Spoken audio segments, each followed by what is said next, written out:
Assalamualaikum warahmatullahi wabarakatuh. Oke, kembali lagi dengan saya Ustadz Ilham dengan materi bahasa Indonesia, melanjutkan pertemuan kemarin tentang masalah puisi. Langsung saja. Nah, ini seperti kemarin ya. Ini bisa kamu screenshot untuk materi berikutnya.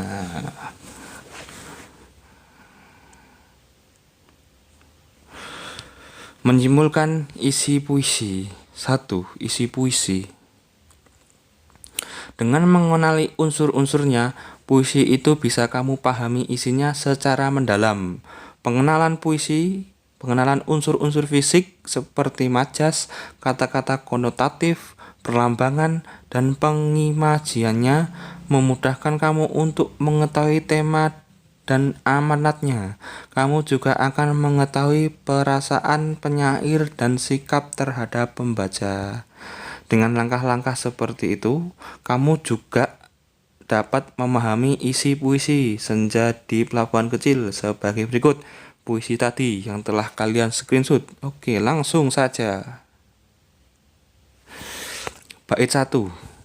Menceritakan cinta yang sudah tidak dapat diperoleh lagi. Penyair melukiskan keadaan baitnya itu melalui kata gudang, rumah tua, cerita tiang dan temali, kapal, dan perahu yang tiada bertaut. Benda-benda itu semua mengungkapkan perasaan sedih dan sepi. Penyair merasa bahwa benda-benda di pelabuhan itu membisu. Bait 2. Menggambarkan penyair pada suatu pelabuhan dan tidak lagi kepada benda-benda di pelabuhan yang beragam. Di pelabuhan itu turun gerimis yang mempercepat kelam atau menambah kesedihan penyair. Dan ada kelapa elang yang menyinggung murah atau membuat hati penyair lebih muram. Dan desir hari lari berenang. Kegembiraan telah musnah. Suasana di pantai itu suatu saat membuat hari penyair dipenuhi harapan untuk terhibur atau menemu bujuk pangkal akanan. Tetapi ternyata suasana pantai itu berubah. Harapan untuk mendapatkan hiburan itu musnah. Sebab kini tanah air tidur, hilang ombak. Bagaimana jika laut kehilangan ombak? Seperti halnya manusia yang kehilangan harapan akan kebahagiaan. Bait ini mempertegas suasana kedukaan penyair. Bait 3. Menggambarkan pikiran penyair dipusatkan pada dirinya sendiri dan tidak lagi kepada benda-benda di alam. Pantai dan benda-benda sekeliling pantai. Ia merasakan aku sendiri. Tidak ada lagi yang diharapkan akan memberikan hiburan dalam kesedihan dan kedukaannya. Dalam kesedihan itu ia menyisir semenanjung. Semula ia berjalan dengan penuh harapan. Namun sesampainya di ujung, sekalian selamat jalan. Jadi setelah penyair mencapai ujung tujuan, ternyata orang yang diharapkan akan menghiburnya itu malah mengucapkan selamat jalan. Penyair merasa bahwa sama sekali tidak ada harapan untuk mencapai tujuannya, sebab itu adalah kesendirian dan kedukaannya. Penyair merasa dari pantai keempat seduh penghabisan bisa terdekap. Betapa mendalam rasa sedihnya itu. Ternyata di pantai keempat seduh sedan tangisnya dapat dirasakan. 2. Jenis-jenis puisi. A. Puisi naratif, mengungkapkan cerita atau menjelaskan penyair. Puisi ini terbagi ke dalam beberapa macam, yaitu balada dan romansa.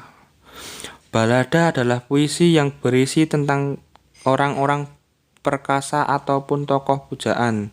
Contohnya balada orang-orang tercinta dan blues untuk Boni karya W.S. Renda. Bisa kalian cari puisi tersebut ya.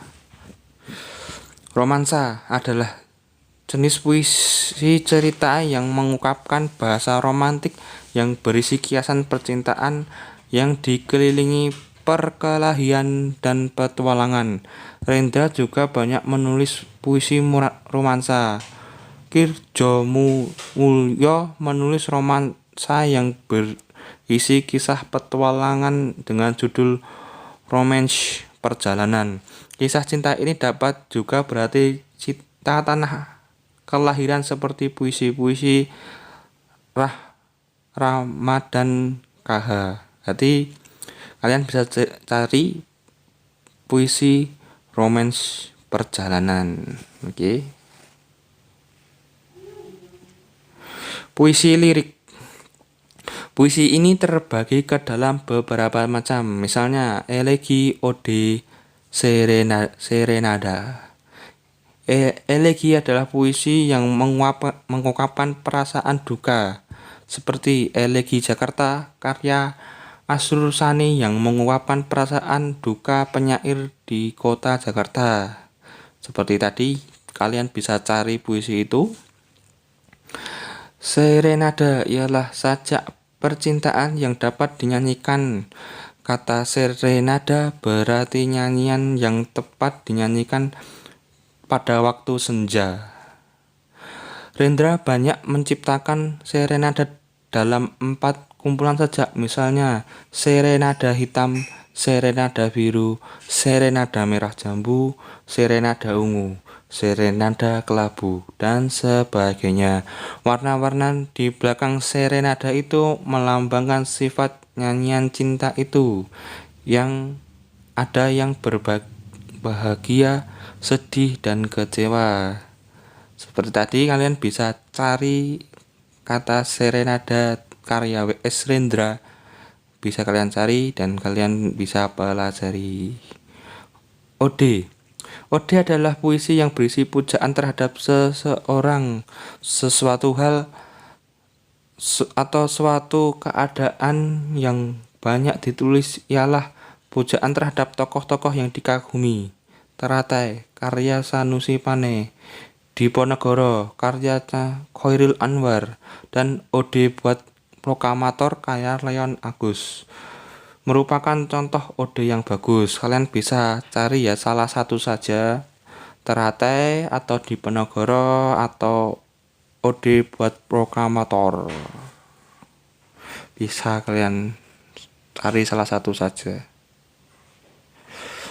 C. Puisi deskriptif. Dalam jenis puisi ini banyak penyair bertindak sebagai pemberi kesan terhadap keadaan atau peristiwa, benda, atau suasana yang dipandang semenarik perhatiannya.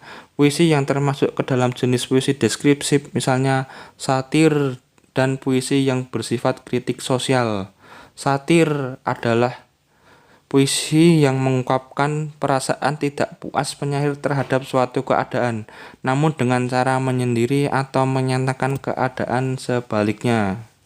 Bisa kalian cari puisi satir di Google. Puisi kritik sosial adalah puisi yang juga menyatakan ketidaksenangan penyair terhadap keadaan atau terhadap diri seseorang, namun dengan cara membeberkan kepincangan atau ketidakberesan keadaan atau orang tersebut. Kesan penyair juga dapat kita hayati dalam puisi-puisi impresionistik yang mengungkapkan kesan atau impresi penyair terhadap suatu hal.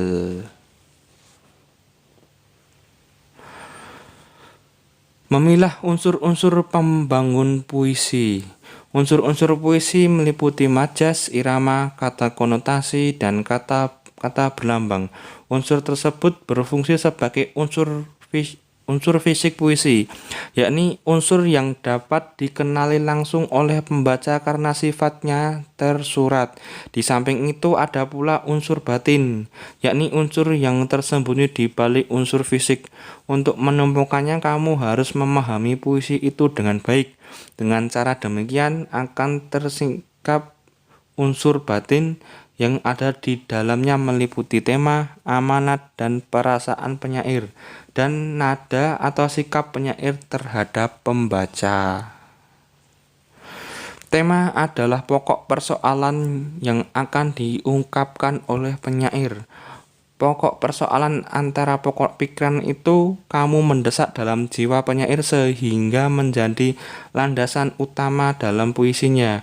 Jika desakan yang kamu kuat berhubungan dengan penyair dengan Tuhan, maka puisi tersebut bertema ketuhanan. Jika desakan yang kuat itu berupa rasa belas kasih atau kemanusiaan, puisi yang akan kamu terakhir adalah puisi bertema kemanusiaan. Jika yang kuat adalah dorongan untuk memproses ketidakadilan, tema puisi itu adalah proses atau kritik sosial. Perasaan cinta atau patah hati yang kuat juga dapat melahirkan tema puisi atau tema kepaduan hati karena cinta.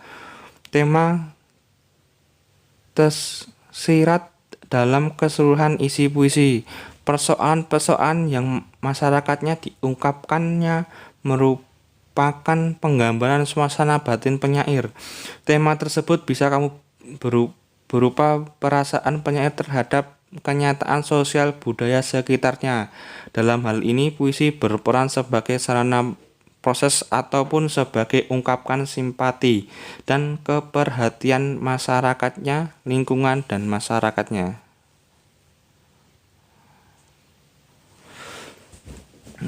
Oke, cukup sekian. Amal Soleh, nanti puisi-puisi tadi kalian cari buat pertemuan besok. Insya Allah ada tugas untuk membuat puisi berdasarkan contoh-contoh puisi yang telah kalian cari tadi. Untuk mengakhiri, Bapak ucapkan alhamdulillah jazakumullahu khairah. Semoga Allah paring barokah. Akhirul kalam. Wassalamualaikum warahmatullahi wabarakatuh.